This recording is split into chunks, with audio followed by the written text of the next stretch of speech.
Back. It is such a distinct honor and just a joy personally to introduce you to our next two guests. We have Dr. Brandon Skaggs, who serves as the Associate Vice President for Student Services and Dean of Students at Oklahoma Baptist University. And we have Dr. CORY HINES, who serves as the Vice President for Advancement and Graduate Affairs at Dallas Baptist University. And I find it's just a joy to call you both personal friends. I just appreciate the ministry that you've had on my personal life. So thanks for being here. We definitely want to dive into the application process and hear about what students need to know about the college application process. So what would you say to a student thinking about going to college about that process? Well, for me, the first thing I would want families to know is to tell them that it is okay to ask questions. I know many times, specifically first-time college students, their families can be somewhat overwhelmed, and it can be a little difficult to understand the process, and just to tell them that, hey, it is okay to ask questions. And every admissions counselor in any faith-based institution would expect those questions to come and would be happy to help them. So that would be the first thing I would say. Yeah, certainly. And I would add on to that, we exist to educate students. We want students to come and get an education and be productive citizens. We desire for them to grow and be challenged. That's the ministry that we provide both at DBU and OBU, is to advance the kingdom through education. And so I would want them to know that we want them to be as successful as they do and their parents do. That's awesome. So you really, it's a very inviting platform that I think oftentimes our students and their parents don't realize. I mean, what one thing would you say stands out in a student when you're looking to recruit? What should parents understand about that principle or concept? I think for me, it's the student that has a desire to be engaged in the process, that calls their admissions counselor, that comes to the school and visits, that really wants to be a part of not only the university, but part of the process. You can never call them enough. So I would want to make sure that they know that if they have a question that comes up, if they have any need, we're there to serve them, and we're there to help them along in the journey. So it's not a bother or a hindrance to your office to call more than one time?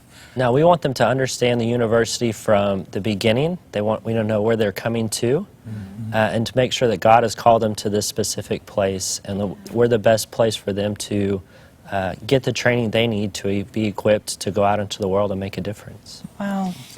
Well, what are some top common errors that you see in the scholarship application process? What do students need to know not to do? That is a great question. You know, first off, I would just encourage people to realize that the biggest mistake is not searching out scholarship opportunities, because there are a number of foundations, there are a number of banks, there are a number of churches.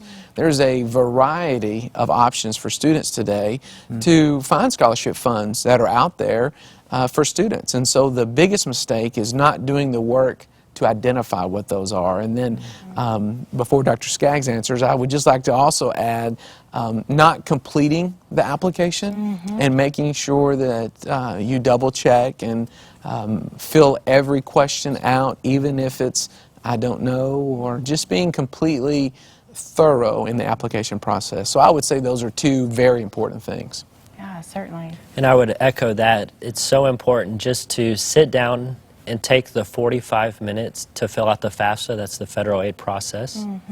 It may be a little overwhelming at first, but take the time to sit down and do it, because so many institutions base all of your aid off of that FAFSA, which we can talk about later. The second thing, don't ever pay for services to receive financial aid. The universities will provide you with that information. There's a lot of perceived services that you can pay for. Don't pay for those. Parents, don't pay for people to find you applications.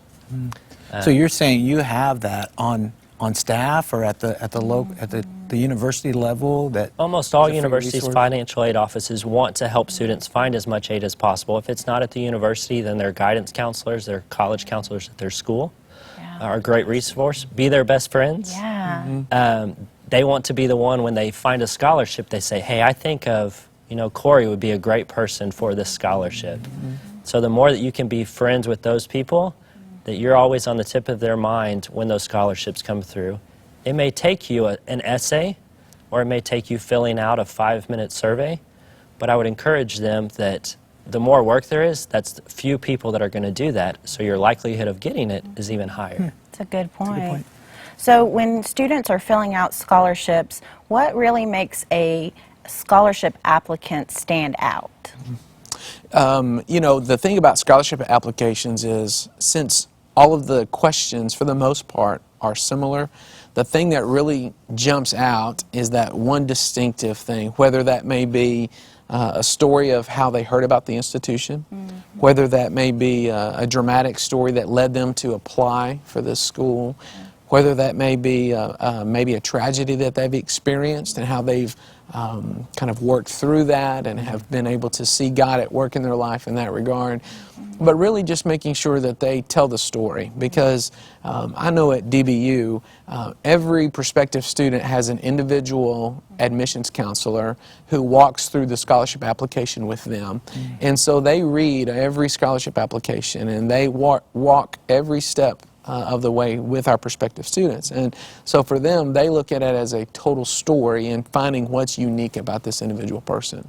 Man, that's fantastic. I love what you were saying earlier about not leaving money on the table. Yes. Because there are so many scholarships out there, and sometimes it's a misconception that there's not enough money, but there are tons of scholarships that students don't apply for. So there's an opportunity, and I love what you said. If there's more, if they are requiring more, that means that there are going to be fewer applicants, which is incredible.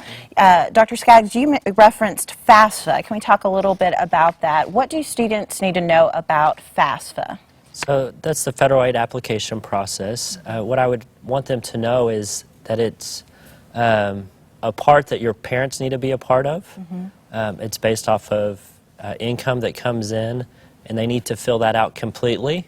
But universities really use that to help guide the aid process. That's from the federal aid perspective and state aid, but also some institutions do their institutional aid based off of what you fill out on that form. It takes about 45 minutes to an hour to complete, but it's online, and a lot of it is tied to your employment, and you just fill it out, and then each year you'll do that, and it'll provide you with the resources you need. It's very easy to use. Just go online, and you can find it. That's great. In addition to that, the FAFSA is used across the United States, and so irregardless whatever institution a prospective student is thinking about attending, he or she will need to fill out that federal aid application.